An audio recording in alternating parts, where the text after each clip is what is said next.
Hallo zusammen und herzlich willkommen zu einem weiteren Lego Technik Review. Das mal vom Lego Technik Set 42071, der heisst Kompaktor.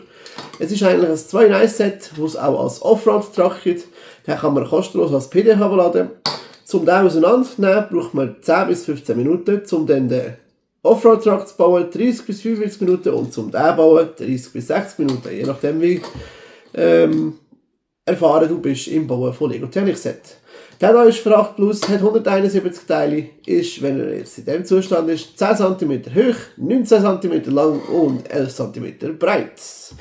Er hat ein sehr interessantes Fahrverhalten, wie du hörst, wegen der Räder.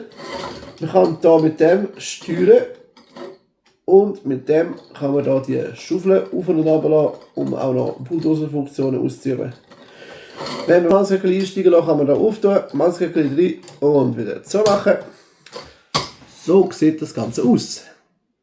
Ich hoffe, euch hat das kurze Review gefallen. Wenn ja, bitte Daumen nach oben oder einen Kommentar. Schau ins nächste Video, sendet das an Kollegen und wir sehen uns hoffentlich nächstes Mal wieder. Ciao zusammen!